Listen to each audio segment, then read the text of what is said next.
വിളക്കന്നൂർ ദിവ്യകാരുണ്യ അത്ഭുതം. മറിയമേ സ്വസ്തികർത്താവ്, അങ്ങയുടെ സ്ത്രീകളെ അനുഗ്രഹിക്കപ്പെട്ടവളാകുന്നു. അങ്ങയുടെ ദരിദ്രം ഫലമായി ഈശോ അനുഗ്രഹിക്കപ്പെട്ടവനാകുന്നു. ഞങ്ങൾക്ക് വേണ്ടി സമയത്തും കർത്താവ് ഈശോയുടെ കൃപയും പിതാവായ ദൈവത്തിന്റെ സ്നേഹവും പരിശുദ്ധാത്മ സഹവാസവും എല്ലാവരോടും കൂടി ഉണ്ടാകട്ടെ. വിശുദ്ധ കുരിശിന്റെ അടയാളത്തിൽ മുദ്രവയ്ക്കപ്പെടുന്ന ഈ വാഹനവും ഇതിൽ യാത്ര ചെയ്യുന്നവർ എന്നേക്ക് സുരക്ഷിതരാകട്ടെ. ഈ വാഹനത്തിന് ഇവർക്ക് ചുറ്റും രക്ഷയുടെ കവചം തീർക്കണമേ. കർത്താവ് ഈശോയുടെ കൃപ നിങ്ങളോടൊപ്പം ഉണ്ടാകട്ടെ, ഇപ്പോഴും എപ്പോഴും എന്നേക്കും. ഈശോയെ സ്തുതിയായിരിക്കട്ടെ. അപ്പൊ എല്ലാ യാത്രകളും കേട്ടാ. Thank you. ഹാർദവമായിട്ട് സ്വാഗതം.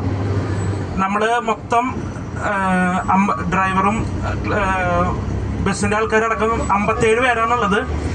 അപ്പം നമ്മളിപ്പോൾ യാത്ര പുറപ്പെട്ടു. നാളെ പുലർച്ചെ അവിടെ നമ്മൾ എത്തിച്ചേരും. നമ്മളവിടെ പള്ളിയിൽ തന്നെയാണ് ഫ്രഷപ്പ് ആവാനുള്ള കാര്യങ്ങളും സൗകര്യങ്ങളൊക്കെ അറേഞ്ച് ചെയ്തിട്ടുള്ളത്. അത് കഴിഞ്ഞ് 7:15 നമ്മൾ നമ്മുടെ കൊച്ചൻ ദിവ്യബലി അർപ്പിച്ച് പ്രാർത്ഥിക്കും. അതിനു മുമ്പ് 5:30 അവിടെ ആരാധനയും കാര്യങ്ങളുണ്ട്. നമ്മുടെ നാളെ 2ാം ശനിയാഴ്ചയാണ്, അവിടെ പ്രധാനപ്പെട്ട ഒരു ദിവസമാണ്. അപ്പോൾ 7:15 നമ്മുടെ കുർബാന അറേഞ്ച് ചെയ്തിട്ടുള്ളത്. 6:30 അവിടെ എടവപ്പള്ളിയിൽ പൊതുവായിട്ടുള്ള കുർബാനയുണ്ട്. നമ്മുടെ കുർബാന 7:15. അത് കഴിഞ്ഞ് അവിടെ ബ്രേക്ക്ഫാസ്റ്റ് കാര്യങ്ങളൊക്കെ കഴിച്ച് അവിടെ ഒന്ന് കൺവെൻഷൻ നടക്കുന്ന ദിവസമാണ് എല്ലാ 2ാം ശനിയാഴ്ചകളിലും. അപ്പോൾ അതിൽ നമ്മൾ കുറച്ച് നേരം പങ്കെടുത്ത് പ്രാർത്ഥിച്ച് നമ്മളവിടെ നിന്ന് ഇറങ്ങും. നേരെ തിരിച്ച് കണ്ണൂർ കോട്ടയുണ്ട്, സെൻറ്റ് ആഞ്ചലോ കോട്ട. നമ്മുടെ പാലക്കാട് കോട്ട പോലെ തന്നെ ഒരു സെൻറ്റ് ആഞ്ചലോ കോട്ടയുണ്ട്. അവിടെ നമ്മൾ വിസിറ്റ് ചെയ്യുന്നു. അത് കഴിഞ്ഞ് അവിടെ ഒരു ലഞ്ച് കഴിക്കാനുള്ള സൗകര്യം ഒരുക്കിയിട്ടുണ്ട്. അത് കഴിഞ്ഞ് നമ്മൾ തിരിച്ചു വരുന്ന വഴിക്ക് മാഹി പള്ളി, അതുപോലെ തന്നെ കോഴിക്കോട് ബീച്ച്, അങ്ങനെ വൈകിട്ടാകുമ്പോൾ നമ്മൾ കോഴിക്കോട് നിന്ന് ഭക്ഷണം കഴിച്ച് തിരിച്ചു കയറുന്ന രീതിയിലാണ് നമ്മുടെ യാത്ര അറേഞ്ച് ചെയ്തിട്ടുള്ളത്. അപ്പോൾ നമ്മുടെ ഒപ്പം നമ്മുടെ കൊച്ചനുണ്ട്. അപ്പോൾ എല്ലാവർക്കും ഒരിക്കൽ കൂടി നമ്മുടെ ഈ തീർത്ഥയാത്രയിലേക്ക് പ്രത്യേകമായിട്ട് സ്വാഗതം. മുന്നേ നമ്മൾ ഈ പോകുന്ന സ്ഥലത്തേക്ക് മുന്നേ പോയിട്ടുള്ള ആരെങ്കിലും ഉണ്ടോ? ആരും പോയിട്ടില്ല. ആദ്യമായിട്ടാണ് എല്ലാവരും പോകുന്നത്. അപ്പം നമ്മൾ പോകുമ്പോൾ വിശുദ്ധ കുർബാനയിൽ ഈശോ വരുന്നുണ്ട്, ഈശോയുടെ പൂർണ്ണമായ സാന്നിധ്യമുണ്ട് എന്ന് നമ്മളെ വിശ്വസിപ്പിക്കുന്ന ഒരത്ഭുതമാണ് ഈ വിളക്കന്നൂര് നടന്നിരിക്കുന്ന ഒരു അത്ഭുതം. അപ്പം അത് കാണുമ്പോൾ നമ്മുടെ വിശ്വാസം കൂടുതൽ വർദ്ധിക്കണം. ഒപ്പം തന്നെ വിശുദ്ധ കുർബാനയോടുള്ള ഭക്തി നമുക്ക് കൂടണം. ഇത് രണ്ടുമാണ് നമ്മുടെ ഉള്ളിൻ്റെ ഉണ്ടാകേണ്ട നിയോഗം. ഒപ്പം തന്നെ നമ്മൾ അവിടെ ചെന്ന് ഈശോയുടെ മുഖം പതിഞ്ഞ തിരുവോസ്തി കണ്ട് പ്രാർത്ഥിക്കുമ്പോൾ നമ്മുടെ ഉള്ളിൻ്റെ ഉള്ളിൽ നമ്മെ തന്നെ ഒരുക്കണം. ഏതെങ്കിലും ഒരു കോമൺ ആയിട്ടുള്ള നമുക്കൊരു നിയോഗം ഉണ്ടായിരിക്കണം. ഒപ്പം തന്നെ ഈ യാത്ര വഴി നമ്മുടെ ജീവിതങ്ങൾ അനുഗ്രഹിക്കപ്പെടണം. നമ്മൾ മാത്രം അനുഗ്രഹിക്കപ്പെട്ടാൽ പോരാ, നമ്മുടെ ചുറ്റുമുള്ളവർ, കൂടെയുള്ളവർ, നമ്മളായിരിക്കുന്ന ഇടങ്ങളിൽ ഇതിൻ്റെ അനുഗ്രഹം കിട്ടാനായിട്ട് നമ്മൾ പ്രാർത്ഥിക്കണം. ഒപ്പം തന്നെ നമ്മൾ മറ്റുള്ളവർക്കൊരു സാക്ഷ്യമായിട്ട് തീരണം. നമ്മൾ പോയി കാണുന്ന ഈ അത്ഭുതങ്ങൾ, അനുഗ്രഹങ്ങൾ അവിടേക്ക് മറ്റുള്ളവരെയും കൂടി കൊണ്ടുവരാനായിട്ട് നമുക്ക് സാധിക്കണം. അങ്ങനെ ഒരു നല്ലൊരു അനുഭവത്തിൻ്റെ ഒരു ഇടമായിട്ട് തീരാനായിട്ട്, അവസരമായിട്ട് തീരാനായിട്ട്, ഒരു തീർത്ഥാടനമായിട്ട് തീരാനായിട്ട് നമുക്ക് പരിശ്രമിക്കാം. നമുക്ക് വ്യക്തിപരമായിട്ട് നമ്മെ തന്നെ ഒരുക്കണം. ഒപ്പം തന്നെ നമ്മുടെ യാത്രയുള്ള എല്ലാവരെയും സമർപ്പിച്ച് പ്രാർത്ഥിക്കുകയും ചെയ്യാം. ദൈവം എല്ലാവരെയും സമൃദ്ധമായിട്ട് അനുഗ്രഹിക്കട്ടെ എന്ന് പ്രാർത്ഥിക്കുന്നു. നല്ലൊരു അനുഭവമായിട്ട് ഈ യാത്ര തീരട്ടെ എന്ന് ആശംസിക്കുകയും ചെയ്യുന്നു. ദൈവം എല്ലാവരെയും സമൃദ്ധമായിട്ട് അനുഗ്രഹിക്കട്ടെ.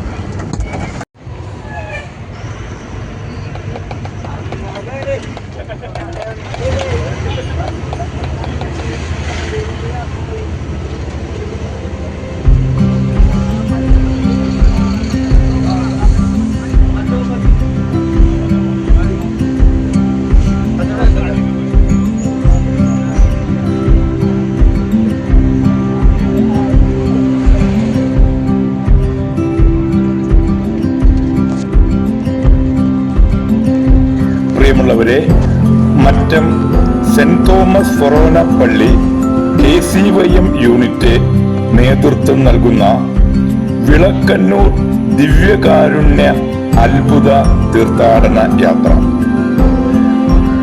ആഗസ്റ്റ് 9-ാം തീയതി 2ാം ശനിയാഴ്ച കാലത്ത് 5:30 ഞങ്ങൾ വിളക്കന്നൂർ ദേവാലയത്തിൽ എത്തിച്ചേർന്നു.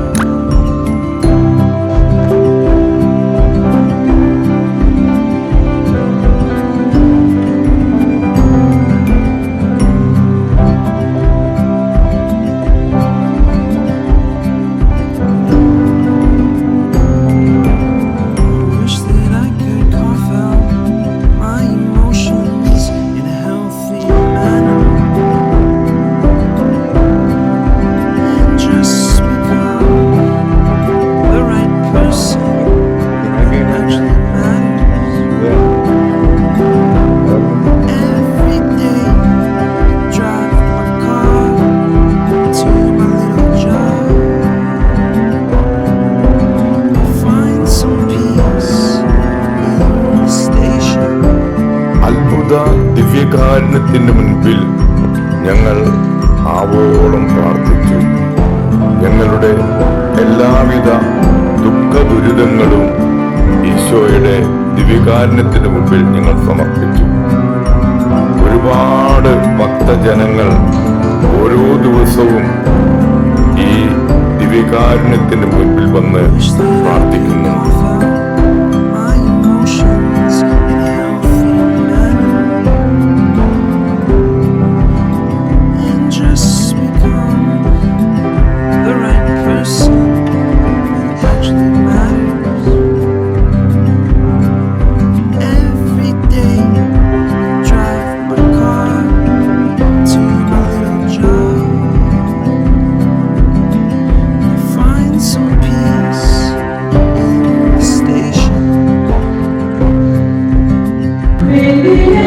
തുടർന്ന് ഞങ്ങളുടെ സഹവികാരി റവറൻഡ് ഫാദർ ഫ്രാങ്കോ ചെറുതാണിക്കലിന്റെ കാർമ്മികത്വത്തിലുള്ള വിശുദ്ധ കുർബാനയിലും ദിവ്യകാരുണ്യ ആരാധനയിലും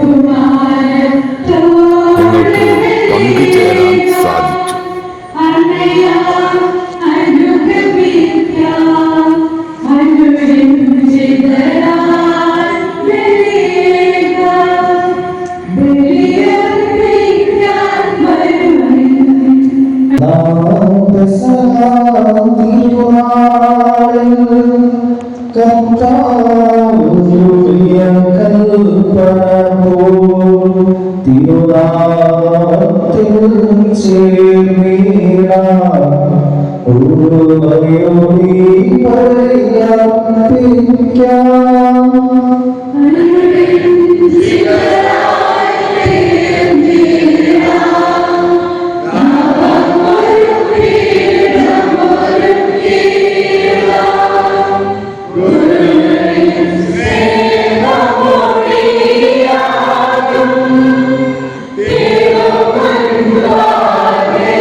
എല്ലാ തലമുറകളിലുള്ള ക്രിസ്ത്യാനികളോട് ചേർന്നുകൊണ്ട് നമുക്ക് എത്തിക്കുകയും അവിടുത്തെ ശക്തിയെയും സംരക്ഷണത്തിൽ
സ്വാഗതം ചെയ്യുകയാണ്.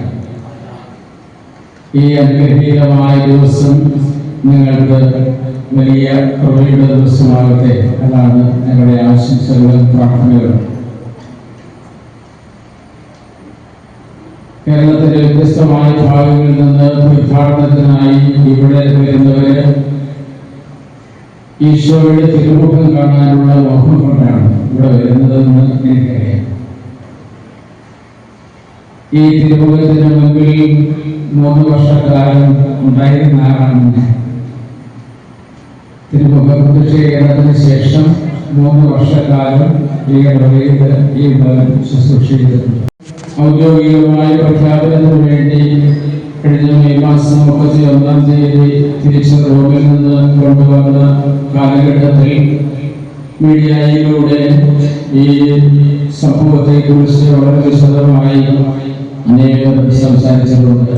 ഈ വിടുതലിന്റെ ടോക്കുകളുമുണ്ട്. ഒരു പ്രധാനപ്പെട്ട കാര്യം പറഞ്ഞുകൊണ്ട് വളരെ പ്രമുഖത്തിലേക്ക് പ്രവേശിക്കാൻ ഞാൻ കരുതുകയാണ്. നമ്മുടെ രക്ഷകൻ നാഥനുമായ ഈശോ മിശിഹ ഈ ഭൂമിയിൽ ആയിരുന്ന കാലത്ത് ഈശോയുടെ രൂപം എന്തായിരുന്നു, ഈശോയുടെ പടം എങ്ങനെയാണ്, ഈശോ എങ്ങനെയാണ് ആയിരുന്നത് എന്നത് ചരിത്രത്തിന് മനസ്സിലാക്കാൻ തിരിച്ചറിയാൻ പറ്റാത്ത ഒരു യാഥാർത്ഥ്യമായിരുന്നു. രക്ഷകനെ പ്രതീക്ഷിച്ച് കാലങ്ങളായി കാത്തിരുന്ന ജനത്തിന് അവരുടെ പ്രതീക്ഷയ്ക്ക് പ്രതിഫലമായി ഈശോ കാലത്തിന് നിലവിൽ മനുഷ്യനായി അവതാരമെടുത്തു. ഇതാണ് കഴിഞ്ഞ കുറെ നാളുകളായി ശാസ്ത്രീയമായ വിശകലനങ്ങളും പഠനങ്ങളും എല്ലാം നടത്തിയതിനു ശേഷമാണ് റോമിൽ നിന്ന് ഔദ്യോഗികമായി ഈ തിരുശേഷിപ്പിനെ അത്ഭുതമായി പ്രഖ്യാപിച്ച് ഇവിടെ കൊണ്ടുവന്നത്. ആ പരിശോധനയ്ക്കിടയിൽ ശാസ്ത്രീയമായ പഠനത്തിനിടയിൽ ഇന്നലെ ഉണ്ടാക്കിയ തിരുവോസ്തിയും ഇപ്പോഴുള്ള 12 വർഷം മുൻപുണ്ടാക്കിയ തിരുവോസ്തിയും തമ്മിൽ ഒരു വ്യത്യാസമില്ല എന്ന് മാത്രമല്ല 99.6% ഇത് തമ്മിൽ ഒരുപോലെയാണ്, സാമ്യമാണ് എന്ന് പറയുന്നത് ശാസ്ത്രഫലം. ഇതൊരു ഭക്തിയുടെ വിഷയമല്ല, അതിനപ്പുറത്ത് ശാസ്ത്രീയമായ അടിത്തറയുള്ളതാണ്. അത്ഭുതകരമായ ദൈവിക ഇടപെടലുകളുടെ ഒരു പരമ്പര തന്നെ ഇവിടെ ഉണ്ടായിട്ടുണ്ട്.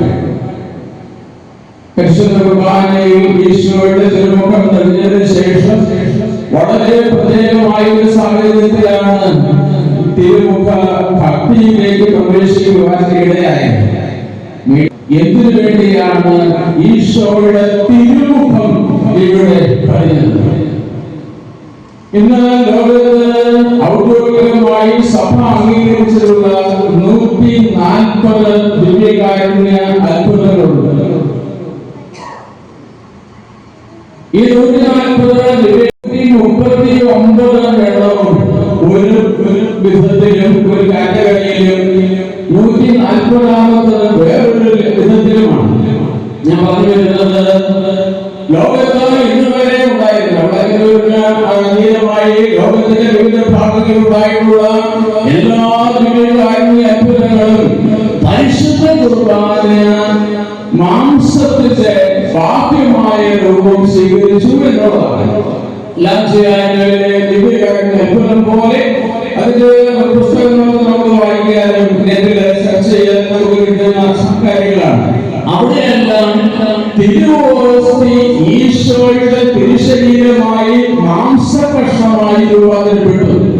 അതേപോലെ തന്നെ ഈശോ കാസയിലെ രക്തം അക്ഷരാർത്ഥത്തിൽ ഒരു മനുഷ്യ ശരീരത്തിന്റെ രക്തമായി രൂപാന്തരപ്പെട്ടു. അതാണ് 139 അത്ഭുതങ്ങളിൽ സംഭവിച്ചിട്ടുള്ളത്. എന്നാൽ അതിൽ നിന്നെല്ലാം വ്യത്യസ്തമായി ദൈവത്തിന്റെ അനന്തമായ കാരുണ്യത്താൽ പരിശുദ്ധ കുർബാനയിൽ ഈശോയുടെ തിരുമുഖം തെളിഞ്ഞു വരികയായിരുന്നു. ആദ്യത്തെ 2 തിരുമുഖങ്ങളിൽ അത് പതിഞ്ഞതാണ്. വേറൊരാളുടെ കയ്യിലെ തൂവാലയിൽ ഈശോ തന്റെ തിരുമുഖം പതിച്ചു കൊടുക്കുകയായിരുന്നു. തിരുക്കച്ചയിൽ ഈശോ തന്റെ തിരുമുഖം പതിച്ചു കൊടുത്തതാണ്. പക്ഷേ വിളക്കിലൂടെ ദിവ്യകാരുണ്യ അത്ഭുതത്തിൽ സംഭവിച്ചത് ഈശോ തന്റെ തിരുമുഖം പതിച്ചു കൊടുത്തതല്ല, ഈശോയുടെ തിരുമുഖം ഉള്ളിൽ നിന്ന് തെളിഞ്ഞു വന്നതാണ്. ഉള്ളിൽ നിന്ന് തെളിഞ്ഞു വന്ന് ബാഹ്യമായി ഇടപെടലില്ലാത്തത് എനിക്കത് വിശ്വസിക്കാൻ വേറെ കാരണങ്ങൾ വേണ്ട, അതായത് കാരണങ്ങൾ വേണ്ട. ഇത്രയും ദീർഘമായ ദൂരങ്ങൾ സഞ്ചരിച്ച് ഇവിടെ വന്ന നിങ്ങൾക്ക് ഇത് വിശ്വസിക്കാൻ കഴിയണം. പരിശുദ്ധ കുർബാനയിൽ ഈശോ സത്യമായും സന്നിഹിതനാണ് എന്ന് ഈശോ ഈ കാലഘട്ടത്തിലെ ജനത്തിന് തെളിവ് കൊടുത്തതാണ്, അടയാളമാണ്. ഇവിടെ നമ്മൾ കാണണം. ആ തിരുമുഖത്തിന് മുമ്പിൽ നോക്കിയിരിക്കണം. ഈശോയുടെ തിരുമുഖത്തിന് ഭക്തർക്ക് തിരുമുഖ ഭക്തർക്കായി ഈശോ വാഗ്ദാനം ചെയ്തിട്ടുള്ള 8 അനുഗ്രഹങ്ങളുണ്ട്, 8 വാഗ്ദാനങ്ങളുണ്ട്. ആ 8 വാഗ്ദാനങ്ങൾ അതേപോലെ നമുക്ക് ഇവിടെ വെച്ച് ലഭിക്കുകയാണ്. 8 അനുഗ്രഹങ്ങൾ ഞാൻ പലപ്പോഴും ഏതെങ്കിലും വിശുദ്ധന്റെ മുമ്പിൽ വന്ന് പ്രാർത്ഥിക്കുകയും തിരുസ്വരൂപത്തിന്റെ മുമ്പിൽ വന്ന് പ്രാർത്ഥിക്കുകയും നോവേനെ ചൊല്ലി പ്രാർത്ഥിക്കുകയും ചെയ്യുമ്പോൾ യഥാർത്ഥത്തിൽ എന്താണ് നിങ്ങൾ പ്രാർത്ഥിക്കുന്നത്? ഈ വിശുദ്ധന്റെ പുണ്യ യോഗ്യതയാൽ ഞങ്ങൾക്ക് ഈ അനുഗ്രഹം തരണമേ എന്നാണ് നമ്മൾ പ്രാർത്ഥിക്കുന്നത്. ഞാൻ പറഞ്ഞ മനസ്സിലാവുന്നുണ്ടോ? ഒരു വിശുദ്ധന്റെ തിരുസ്വരൂപത്തിന്റെ മുമ്പിൽ വന്ന് പ്രാർത്ഥിക്കുകയും അതേപോലെ നോവേനകൾ ചെല്ലുകയും ചെയ്യുമ്പോൾ ആ വിശുദ്ധന്റെ അല്ലെങ്കിൽ വിശുദ്ധയുടെ പുണ്യയോഗ്യതയാൽ ഞങ്ങൾക്ക് ഈ അനുഗ്രഹം തരണമേ എന്നാണ് പ്രാർത്ഥിക്കുന്നത്. ഫലദായകമായ മനോഹരമായ പ്രാർത്ഥനകൾ. എന്നാൽ വെളക്കന്നൂര് ദിവ്യകാരുണ്യ അത്ഭുതത്തിന്റെ മുന്നിൽ വന്നു നിന്ന് തിരുമുഖത്തിന്റെ നോവേന ചെല്ലുന്നത് അതിൽ നിന്ന് വ്യത്യസ്തമാണ്. എന്തുകൊണ്ടാണ് അത് വ്യത്യസ്തമാണ് എന്ന് പറയാനുള്ള കാരണം? തിരുമുഖത്തിന്റെ മുന്നിൽ വന്ന് പ്രാർത്ഥിക്കുന്നവർക്ക് ദൈവം 8 വാഗ്ദാനങ്ങൾ നൽകിയിട്ടുണ്ട്. 8 വാഗ്ദാനങ്ങൾ. തിരുമുഖത്തിന്റെ മുന്നിൽ വന്ന് നീ പ്രാർത്ഥിക്കുന്ന പ്രാർത്ഥനകൾക്ക് ദൈവപിതാവിന്റെ പക്കൽ നിന്ന് അതിന് ഞാൻ ഉത്തരം നൽകും. അത് ഈശോയുടെ വാഗ്ദാനമാണ്. അപ്പൊ തിരുമുഖത്തിന്റെ മുന്നിൽ വന്നിരുന്ന് പ്രാർത്ഥിക്കുന്ന ഒരാൾക്ക് അതിന്റെ ഫലദായകത്വം നിർണയിക്കുന്നതും അത് തരേണ്ടതും ഈശോ മിശിഹായുടെ കടമയാണെന്ന് വിശ്വസിക്കുന്നവനാണ് ഞാൻ. കാരണം ദൈവം വാഗ്ദാനങ്ങളിൽ വിശ്വസ്തനാണ്. ദൈവ വാഗ്ദാനങ്ങളിൽ വിശ്വസ്തനാണ്. മാറ്റമില്ലാത്തവന്റെ മാറ്റമില്ലാത്ത വാക്കാണ് ഈ വാഗ്ദാനം. ഞാനൊരു വ്യക്തിയെ വിശ്വസിക്കുന്നു എന്ന് പറഞ്ഞാൽ ആ വ്യക്തിയുടെ വാക്കും വാഗ്ദാനവും ഞാൻ വിശ്വസിക്കുന്നു എന്നാണ് അർത്ഥം. ഒരു വ്യക്തിയെ ഞാൻ വിശ്വസിച്ചാൽ ആ വ്യക്തിയുടെ വാക്ക് ഞാൻ വിശ്വസിക്കണം, ആ വ്യക്തിയുടെ വാഗ്ദാനം ഞാൻ വിശ്വസിക്കണം. അപ്പൊ ഈശോ ഒരു കാര്യം തരാമെന്ന് പറഞ്ഞാൽ ഞാൻ ഇവിടെ വന്നാൽ അത് തരാൻ ഈശോ ബാധ്യസ്ഥനാണ്. അതുകൊണ്ടാണ് മറ്റു നൊവേനയിൽ നിന്ന് ഈശോയുടെ തിരുമുഖ നൊവേന വ്യത്യസ്തമായതും അതുകൊണ്ടാണ് ഇതിൽ ഇത്രയും ഫലദായകത്വം ഉണ്ടാകുന്നതും. കഴിഞ്ഞ 3 വർഷത്തിനിടയിൽ ഐസിയിൽ കിടന്ന 7 ദിവസമല്ലാതെ ബാക്കി എല്ലാ ദിവസവും രാവിലെ ഈ തിരുമുഖ നൊവേന ചൊല്ലിക്കൊണ്ടാണ് എന്റെ ദിവസം ആരംഭിക്കുന്നത്. രാത്രിയിൽ ഉറങ്ങുന്നത് ഈ നൊവേനയെ കൊണ്ടാണ്. കാരണം അതിന്റെ ഫലം അത്രമാത്രമുണ്ട് എന്ന് എനിക്ക് ജീവിതത്തിൽ അനുഭവിക്കാൻ കഴിഞ്ഞിട്ടുണ്ട്. അതാണ് ഈശോയുടെ തിരുമുഖത്തോടുള്ള ഭക്തിയും ഈശോയുടെ തിരുമുഖത്തിൽ ചേർന്നതിനോടുള്ള തിരുമുഖ നൊവേനയും തിരുമുഖ ജപമാലയും ഒക്കെ ഈശോയുടെ തിരുമുഖ ഭക്തിയിലേക്ക് നമ്മളെ നയിക്കും. അതാണ് ആ തിരുമുഖ നൊവേന ഇന്ന് നിങ്ങൾക്ക് അതിൽ പങ്കെടുക്കാൻ സാധിക്കുമെന്ന് ഞാൻ കരുതുകയാണ്. ഇന്ന് വന്നിരിക്കുന്ന നിങ്ങളുടെ മുൻപിൽ ഇത്രയും ഒരു കുഞ്ഞ് ആ മുഖം പറഞ്ഞ് ഞാൻ ഇന്ന് പറയാൻ വേണ്ടി വന്ന പ്രധാനപ്പെട്ട വിഷയത്തിലേക്ക് ഞാൻ കടക്കുകയാണ്. പരിശുദ്ധ കുർബാന കുർബാനം, അതാണ് നമ്മുടെ പേര്.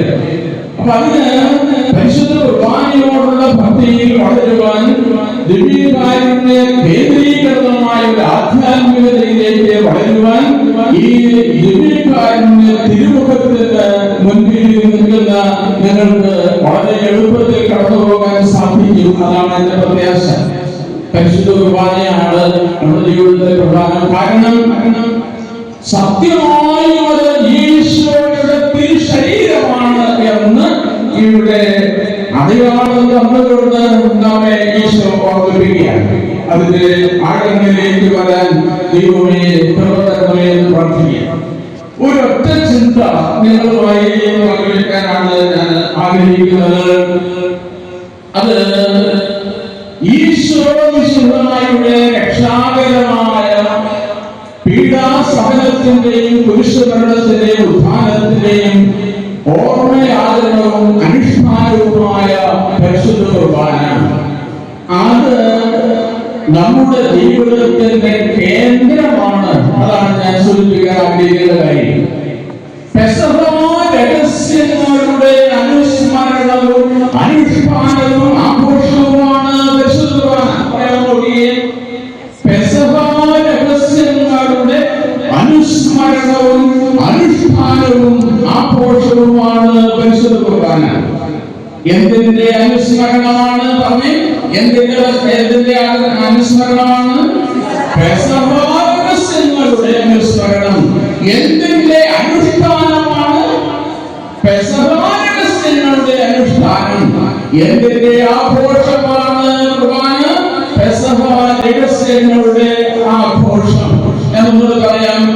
ഈശോയുടെ പെസഹ രഹസ്യങ്ങളുടെ അനുസ്മരണവും അനുഷ്ഠാനവും ആഘോഷവുമാണ് പരിശുദ്ധ കുർബാന. ഈ ഒരൊറ്റ വാക്കാണ് വ്യാഖ്യാനിക്കാൻ ഞാൻ ആഗ്രഹിക്കുന്നത്. എന്താണ് പെസഹ രഹസ്യം? പെസഹ രഹസ്യം എന്ന് പറയുന്നത് മനുഷ്യവംശത്തിന്റെ നവീകരണത്തിനും രക്ഷയ്ക്കും വേണ്ടി പിതാവായ ദൈവം ഉണ്ടാക്കിയ രക്ഷാകര പദ്ധതിയാണ്. അതിന്റെ പൂർത്തീകരണമാണ് പെസഹ രഹസ്യങ്ങൾ. പെസഹ രഹസ്യങ്ങൾ അത് 3 കാര്യങ്ങളാണ്. പീഡാസഹനവും കുരിശുമരണവും ഉത്ഥാനവും ഉൾക്കൊള്ളുന്നതാണ് പെസഹ രഹസ്യങ്ങൾ. ഞാൻ ഇതിനെ കൂടെ ആളുകളിലേക്ക് കൊണ്ടുപോകാൻ ശ്രമിക്കുകയാണ്. പഴയ നിയമത്തിലെ ആളുകളിലൂടെ കടന്നു വരുമ്പോൾ മനുഷ്യന്റെ രക്ഷയ്ക്ക് വേണ്ടി ദൈവം ഉണ്ടാക്കുന്ന ഒരു രക്ഷാകരമായ പദ്ധതിയെ നമുക്ക് കാണാൻ പറ്റും. ദൈവം അബ്രാഹത്തെ തിരഞ്ഞെടുക്കുന്നത് മുതൽ അതൊരു ചരിത്ര സംഭവമായി മാറുകയാണ്. മനുഷ്യവംശത്തിന്റെ രക്ഷയ്ക്ക് വേണ്ടി ഒരു ജനതയെ ദൈവം രൂപപ്പെടുത്തിക്കൊണ്ട് വന്നു. അതാണ് പഴയ നിയമത്തിൽ പറയുക. ആ ഒരു ജനത്തെ മുഴുവൻ രക്ഷകനായി വിശുദ്ധരായി സ്വീകരിക്കാൻ വേണ്ടി ദൈവം ഒരുങ്ങുകയായിരുന്നു പഴയ നിയമത്തിൽ. പഴയ നിയമം മുഴുവൻ പുതിയ നിയമത്തിനുള്ള ഒരുക്കം ആയിരുന്നു. പഴയ നിയമത്തിലെ കാലഘട്ടം മുഴുവൻ പുതിയ നിയമത്തിന് വേണ്ടിയുള്ള ഒരുക്കമായിരുന്നു. പുതിയ നിയമത്തിലെ ആദ്യത്തെ 30 വർഷം പുതിയ നിയമം ആരംഭിക്കുന്നത് ഈശോയുടെ ജനനത്തെ കുറിച്ചുള്ള മംഗളവാർത്ത മുതലാണ്. നമുക്കറിയാം. പുതിയ നിയമത്തിന്റെ ആദ്യത്തെ 30 വർഷങ്ങൾ എന്ന് പറയുന്നത് ഈശോയുടെ രഹസ്യ ജീവിതമായിരുന്നു. 30 വർഷത്തെ രഹസ്യ ജീവിതം. ഈ 30 വർഷത്തെ രഹസ്യ ജീവിതം 3 വർഷത്തിന് വേണ്ടിയുള്ള ഒരുക്കമായിരുന്നു. ഏതാണ് 3 വർഷം? പരസ്യ ജീവിതത്തിന് വേണ്ടിയുള്ള രഹസ്യ ജീവിതത്തിന്റെ 30 വർഷം കഴിഞ്ഞ് പിന്നീടുള്ള 3 വർഷം പരസ്യ ജീവിതത്തിന്റെ കാലഘട്ടമാണ്. അതുകൊണ്ടാണ് രഹസ്യ ജീവിതം പരസ്യ ജീവിതത്തിനുള്ള ഒരുക്കമായിരുന്നു എന്ന് പറയുന്നത്.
അവിടെയാണ് 4 കാര്യങ്ങൾ ഈശോ ചെയ്തത്. അവിടെ വെച്ചാണ് കാലികളുടെ ശുശ്രൂഷ നടന്നത്. അവിടെ വെച്ചാണ് പരിശുദ്ധ കുർബാന സ്ഥാപിച്ചത്. അവിടെ വെച്ചാണ് പൗരോഹിത്യം സ്ഥാപിച്ചത്. അവിടെ വെച്ചാണ് സ്നേഹത്തിന്റെ കൽപ്പന നൽകിയത്. അത് മർമ്മപ്രധാനമായ മണിക്കൂറാണ്, ഒരു സന്ദർഭമാണ്. അവിടെ വെച്ച് അവിടെ തുടങ്ങി തിരുവുത്ഥാനത്തിൽ അവസാനിക്കുന്ന 3 ദിവസങ്ങൾ. അവിടെയാണ് പീഡാസഹനവും കുരിശുമരണവും ഉത്ഥാനവും അടങ്ങുന്നത്. ഇതാണ് പെസഹ തിരുദിനങ്ങളിലെ സംഭവങ്ങൾ. ഞാൻ ആദ്യം പറഞ്ഞ വാക്യത്തിലേക്ക് വരികയാണ്. പെസഹ രഹസ്യങ്ങളുടെ അനുസ്മരണവും അനുഷ്ഠാനവും ആഘോഷവുമാണ് പരിശുദ്ധ കുർബാന. അപ്പൊ പെസഹ തിരുദിനങ്ങൾ എന്താണ് എന്ന് മനസ്സിലായി. ചരിത്രത്തിൽ അതിന്റെ സ്ഥാനം ഏതാണെന്ന് മനസ്സിലായി. ഈ പെസഹ തിരുദിനങ്ങളിലെ 3 ദിവസങ്ങൾ 1 മണിക്കൂറിന് വേണ്ടിയുള്ള ഒരുക്കമായിരുന്നു. പഴയ നിയമം പുതിയ നിയമത്തിന്റെ ഒരുക്കം. പുതിയ നിയമത്തിന്റെ ആദ്യത്തെ 30 വർഷം, പിന്നീടുള്ള 3 വർഷത്തിനുള്ള ഒരുക്കം. 3 വർഷങ്ങൾ 3 ദിവസത്തിന് വേണ്ടിയുള്ള ഒരുക്കം. 3 ദിവസങ്ങൾ 1 മണിക്കൂറിന് വേണ്ടിയുള്ള ഒരുക്കം. 1 മണിക്കൂറിന് വേണ്ടിയുള്ള ഒരുക്കം. ഏതാണ് ചരിത്രത്തിന്റെ മർമ്മമായ ആ 1 മണിക്കൂർ? അത് കാലത്തിന്റെ മണിക്കൂറും ക്രിസ്തുവിന്റെ മണിക്കൂറും സന്ധിച്ച മണിക്കൂറാണ്. കാലത്തിന്റെ മണിക്കൂറുണ്ട്, അതേപോലെ കാലത്തിന്റെ മണിക്കൂറും ക്രിസ്തുവിന്റെ മണിക്കൂറും തമ്മിൽ സന്ധിച്ച 1 മണിക്കൂറുണ്ട്. ആ 1 മണിക്കൂറാണ് കാൽവരിയിൽ ബലി നടന്ന മണിക്കൂർ. അതുകൊണ്ടാണ് ആ 1 മണിക്കൂറിലേക്കാണ് ലോകം മുഴുവൻ തിരിഞ്ഞിരിക്കുന്നത്. രക്ഷയ്ക്ക് വേണ്ടി മനുഷ്യൻ തിരിയുന്നത് രക്ഷയുടെ ഈ മണിക്കൂറിലേക്കാണ്. അതാണ് വിശുദ്ധനായ ജോൺ പറയുന്നത്, ലോകത്തിൽ എവിടെ ഏത് ബലിപീഠത്തിലും ഒരു ബലിയർപ്പിക്കുമ്പോൾ ആ ബലിയർപ്പണം നടക്കുന്നത് കാൽവരിയിലെ കുരിശിലെ അതേ ബലിയിലാണ് നടക്കുന്നത്. ലോകത്തെ ഏതൊരുമാരുടെ മുന്നിലും നീ ബലിയർപ്പിക്കാൻ വേണ്ടി ബലിയർപ്പണത്തിൽ പങ്കുചേരാൻ വേണ്ടി വരുമ്പോൾ നീ നിൽക്കുന്നത് കാൽവരിയിലെ കുരിശിന്റെ ചുവട്ടിലാണ്. അതേ ബലിയാണിത്. ഇതാണ് വിശ്വാസം. ഇതാണ് നമ്മുടെ രക്ഷയുടെ അടിസ്ഥാനം. ഈ അടിസ്ഥാനം ഉറച്ചു കഴിഞ്ഞാൽ പിന്നെ നമുക്ക് ഭയപ്പെടാതെ മുന്നോട്ട് പോകാൻ പറ്റും. മനുഷ്യന്റെ ജീവിതത്തിലെ ഏറ്റവും വലിയ പ്രതിസന്ധി എന്ന് പറയുന്നത് വിശ്വാസത്തിന്റെ പ്രതിസന്ധിയാണ്. നിങ്ങൾക്ക് വിശ്വസിക്കാനാകുമോ? ലോകത്തിലെ ഏറ്റവും വലിയ പ്രതിസന്ധി ഒരു വിശ്വാസിയുടെ ജീവിതത്തിൽ ഉണ്ടാകാവുന്ന ഏറ്റവും വലിയ പ്രതിസന്ധി വിശ്വാസത്തിൽ ഉണ്ടാകുന്ന പ്രതിസന്ധിയാണ്. ഞാനത് പറയാനുള്ള കാരണം, ഏത് സങ്കടക്കടലിലൂടെ കടന്നു പോകുമ്പോഴും നിനക്ക് ആശ്രയിക്കാൻ ദൈവമുണ്ട്. എന്നാൽ വിശ്വാസ പ്രതിസന്ധി അനുഭവിക്കുന്ന ഒരു വ്യക്തിക്ക് അഭയമായി ഒന്നുമില്ല, അവൻ ആശ്രയിക്കാൻ ആരുമില്ല. അതിനേക്കാൾ വലിയ പ്രതിസന്ധിയില്ല. അതുകൊണ്ടാണ് വിശ്വാസം ആഴപ്പെടണം. വിശ്വാസം ആഴപ്പെടാൻ വേണ്ടിയാണ് ദൈവം ചരിത്രത്തിൽ ലിപികാരുടെ അത്ഭുതങ്ങൾ ചെയ്തിട്ടുള്ളത്. ഇവിടെ വരുന്ന ഓരോ വ്യക്തിയും അവരുടെ വിശ്വാസത്തിൽ ആഴപ്പെടണം. യുക്തിഭദ്രമായ വിശ്വാസം, യുക്തിരഹിതമായ വിശ്വാസത്തിന്റെ അല്ല നമ്മുടേത്. ഒരു കെട്ടുകഥയുടെ മുകളിൽ അടിസ്ഥാനപ്പെട്ടതല്ല നമ്മുടെ വിശ്വാസം. നമ്മുടെ വിശ്വാസം യേശുവിന്റെ രക്ഷാകരമായ പ്രവൃത്തിയിൽ അടിസ്ഥാനപ്പെട്ടതാണ്. അതുകൊണ്ടാണ് ക്രിസ്തുവിന്റെ രഹസ്യങ്ങളുടെ അനുസ്മരണവും അനുഷ്ഠാനവും ആഘോഷവുമാണ് പരിശുദ്ധ കുർബാന എന്ന് ഞാൻ സൂചിപ്പിക്കുന്നത്. ക്രിസ്തുവിന്റെ രഹസ്യങ്ങളാണ് ബലിപീഠത്തിൽ അർപ്പിക്കുന്നത്. ക്രിസ്തുവിന്റെ രഹസ്യങ്ങളിലാണ് നമ്മൾ പങ്കുചേരുന്നത്. കുറച്ച് വർഷങ്ങൾക്ക് മുൻപ്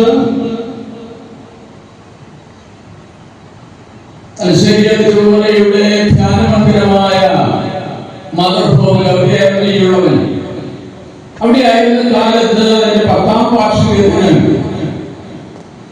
ആദരണീയനായ മാത്യു നായിക് പർഗലസൻ ആ 10ാം വർഷത്തിന്റെ ആഘോഷ പരിപാടികളിൽ മുഖ്യ കാർമ്മികനായിരുന്നു. അന്ന് അദ്ദേഹം പറഞ്ഞ ഒരു വാക്ക് എന്റെ ജീവിതത്തിൽ ഞാൻ എന്നും മറക്കാതെ കാത്തു സൂക്ഷിക്കുന്നുണ്ട്. ആ വാക്ക് എന്ന് പറയുന്നത്, ഈശോയുടെ രക്ഷാകരമായ പീഡാസഹനത്തിന്റെയും കുരിശുമരണത്തിന്റെയും ഉദ്ധാനത്തിന്റെയും അനന്തമായ യോഗ്യതയാൽ രക്ഷിക്കപ്പെട്ടവരാണ് നമ്മൾ എന്ന് പറയാമോ? ഞാൻ ഒന്നുകൂടെ പറഞ്ഞുതരാം. രക്ഷാകരമായ പീഡാസഹനത്തിന്റെയും കുരിശുമരണത്തിന്റെയും ഉദ്ധാനത്തിന്റെയും അനന്തമായ യോഗ്യത, ആ യോഗ്യത കൊണ്ട് രക്ഷപ്പെട്ടവരാണ്. ഈ പെസഹ രഹസ്യങ്ങളാണ് അനുസ്മരിക്കുകയും അനുഷ്ഠിക്കുകയും ആഘോഷിക്കുകയും ചെയ്യുന്നത് പരിശുദ്ധ കുർബാന. അതിന് 3 ക്രിയാപദങ്ങളുണ്ട്. പെസഹ രഹസ്യങ്ങളുടെ അനുസ്മരണവും അനുഷ്ഠാനവും ആഘോഷവുമാണ് പരിശുദ്ധ കുർബാന എന്നതിൽ 3 ക്രിയാപദങ്ങൾ. പറഞ്ഞേ. 1 അനുസ്മരണമാണ്, 2 അനുഷ്ഠാനമാണ്, 3 ആഘോഷമാണ്. അപ്പൊ എന്താണ് കുർബാന? ഒറ്റവാക്കിൽ വൈദികർക്കൊക്കെ ക്ലാസ് ധ്യാനിപ്പിക്കുമ്പോൾ ഈ ഒരു സെന്റൻസ് ആണ് ഞാൻ 5 ദിവസം വ്യാഖ്യാനിക്കുക. എന്ത്? പെസഹ രഹസ്യങ്ങളുടെ അനുസ്മരണവും അനുഷ്ഠാനവും ആഘോഷവുമാണ് പരിശുദ്ധ കുർബാന. എന്താണ് അനുസ്മരണം? എന്താണ് അനുഷ്ഠാനം? എന്താണ് ആഘോഷം? അനുസ്മരണം നടക്കേണ്ടത് ബലിപീഠത്തിനരികിലാണ്. അനുഷ്ഠാനം നടക്കേണ്ടത് ബലിപീഠത്തിലാണ്. ആഘോഷം നടക്കേണ്ടത് ജീവിതത്തിലാണ്. പറഞ്ഞേ. അനുസ്മരണം എവിടെയാണ് നടക്കേണ്ടത്? ബലിപീഠത്തിനരികിൽ. അനുഷ്ഠാനം എവിടെയാണ് നടക്കേണ്ടത്? ബലിപീഠത്തിൽ. ആഘോഷം എവിടെയാണ് നടക്കേണ്ടത്? ജീവിതത്തിൽ. ബലിയുടെ ആഘോഷമാണ് ബലിജീവിതം. മനസ്സിലാവുന്നുണ്ടോ? ബലിയിൽ നിന്ന് ശക്തി ഉൾക്കൊള്ളാതെ ബലിജീവിതം നയിക്കാനാവില്ല. ബലിജീവിതം നയിക്കുന്നവരുടെ ബലമാണ് ദിവ്യകാരുണ്യം പരിശുദ്ധ കുർബാന. ബലിയായി തീരാനുള്ള ബലം നൽകുന്നതും ഇതേ ദിവ്യകാരുണ്യം. ബലിജീവിതം നയിക്കുന്നവരുടെ ബലമാണ് ദിവ്യകാരുണ്യം. പരിശുദ്ധ കുർബാനയിൽ നിന്ന് ശക്തി കിട്ടുമ്പോഴാണ് നമുക്ക് അനുദിന ജീവിതത്തിന്റെ സഹനങ്ങളെ രക്ഷാകരമാക്കി മാറ്റാൻ പറ്റുന്നത്. യേശുക്രിസ്തുവിന്റെ രക്ഷാകരമായ പീഡാസഹനങ്ങളോട് നീ നിന്റെ ജീവിതത്തെ ബലിയിൽ ചേർത്ത് വയ്ക്കുമ്പോൾ നിന്റെ സഹനത്തിന് ക്രിസ്തുവിന്റെ സഹനത്തിന് രക്ഷാകരമായ മൂല്യം ഉണ്ടാവുകയാണ്. തിരിച്ചറിയേണ്ട സത്യമാണിത്. അതുകൊണ്ടാണ് അനുസ്മരണം നടക്കേണ്ടത് ബലിപീഠത്തിനരികിലും അനുഷ്ഠാനം നടക്കേണ്ടത് ബലിപീഠത്തിലും ആഘോഷം നടക്കേണ്ടത് ജീവിതത്തിലുമാണ് എന്ന് പറയുന്നത്. ഏതിന്റെയാണ്? പെസഹ രഹസ്യങ്ങളുടെ ആ സഹനങ്ങളെ എങ്ങനെയാണ് നിനക്ക് രക്ഷാകരമായ ക്രിസ്തുവിന്റെ ബലിയുടെ ഭാഗമാക്കി മാറ്റാൻ പറ്റുക? ആഴമായ പഠനങ്ങൾ അതിന് ആവശ്യമായി വരും. അതിന്റെ അല്പം ബോധ്യപ്പെടാൻ വേണ്ടി ചില ചിന്തകളിലൂടെ ഞാൻ സൂചിപ്പിക്കുകയാണ്. അനുസ്മരണം നടക്കേണ്ടത് ബലിപീഠത്തിനരികിൽ എന്ന് പറഞ്ഞാൽ ബലിപീഠത്തിൽ എന്താണ് നടക്കുന്നത് എന്ന് അറിയുന്നതാണ് അനുസ്മരണം. ബലിപീഠത്തിലെ മാനുഷികമായ ഒരു പ്രവൃത്തിയായി മാത്രമല്ല, ഈ മാനുഷികമായ പ്രവൃത്തി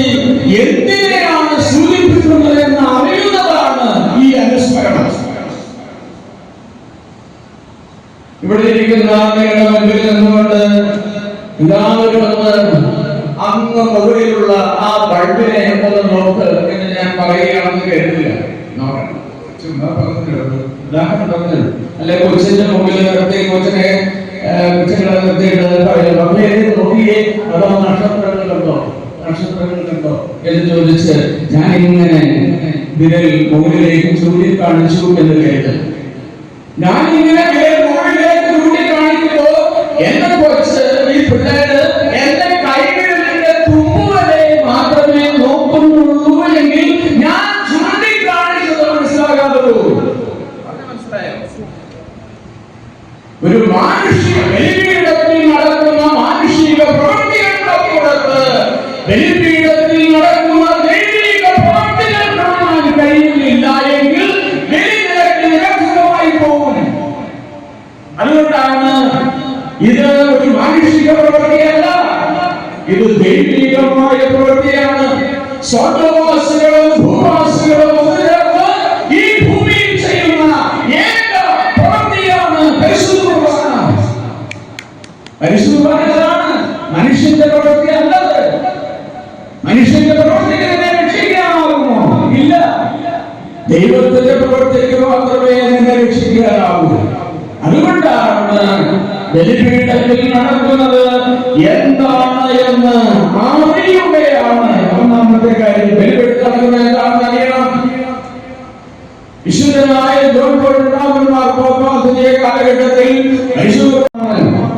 മനുഷ്യബുദ്ധി കൊണ്ട് കണ്ടെത്താനാവാത്ത, മനസ്സിലാക്കാനാവാത്ത കാര്യങ്ങൾ കാണുമ്പോൾ വിസ്മയഭാവമുള്ളവരായി നമ്മൾ മാറും. വിസ്മയം സ്ഥിരപരിചയം കൊണ്ട് നമുക്ക് നഷ്ടപ്പെട്ടു പോകുന്നതും ഈ വിസ്മയഭാവമാണ്. ലോകത്തിലെ ഏറ്റവും വലിയ അത്ഭുതം ദിവ്യകാരുണ്യമാണ്. അർപ്പിക്കുന്ന അപ്പവും വീഞ്ഞും നമ്മുടെ കണ്ണുകളിൽ വെച്ച് തന്നെ അത് ഈശോയുടെ തിരുശരീരവും തിരുരക്തവുമായി രൂപാന്തരപ്പെടുന്നതിനേക്കാൾ വലിയ അത്ഭുതം ഏതാണ് ഈ ലോകത്തുള്ളത്? അതാണ് വ്യക്തമായി. പക്ഷേ നമുക്ക് എന്തേ ഈ വിസ്മയഭാവം ഉണ്ടാവുന്നില്ല? സ്ഥിര പരിചയം കൊണ്ട് ചില വിസ്മയഭാവങ്ങൾ നമുക്ക് നഷ്ടപ്പെട്ടു പോയി എന്നതാണ് വളരെ പ്രധാനപ്പെട്ട കാര്യം. അതുകൊണ്ട് പപ്പ പറഞ്ഞു, ദിവ്യകാരുണ്യത്തെ നവമായി സമീപിക്കുക. ആദ്യം പങ്കുചേരുന്നത് പോലെ പങ്കുചേരുക. അതാണ് വിസ്മയഭാവത്തിലേക്ക് വളരാനുള്ള കാര്യം. രണ്ടാമതായി പപ്പ പറഞ്ഞു, പരിശുദ്ധ കുർബാനയെ കുറിച്ച് അതാണ് ബലിപീഠത്തിൽ നടക്കുന്നത്. അത് ക്രിസ്തുവിന്റെ ബലിയാണ്. ലക്ഷണയുക്തമായ മനുഷ്യവംശത്തിന്റെ രക്ഷയ്ക്ക് വേണ്ടിയുള്ള യാഗമാണ്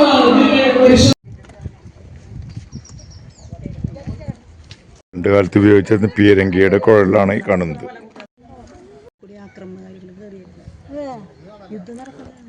ഇത് കണ്ണൂരിലെ സെന്റ് ആഞ്ചലോ കോട്ടയാണ് നമ്മൾ കാണുന്നത്. ആ കോട്ടയുടെ മെയിൻ ഗേറ്റാണ് ഇത് ഇവിടെ കാണുന്നത്.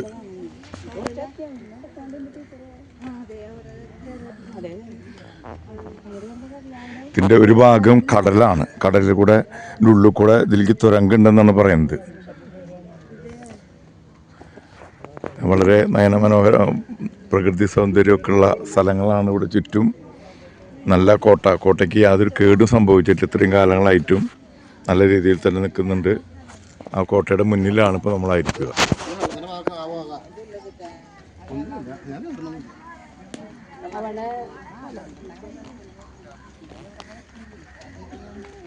ഇതാണ് ഇവിടുത്തെ ഈ കോട്ടയുടെ ലൈറ്റ് ഹൗസ് കേട്ടോ. ആ മുകളിൽ കാണുന്നതാണ്. ഈ കോട്ടയ്ക്കുള്ളിലെ ജയിലാണ് കേട്ടോ.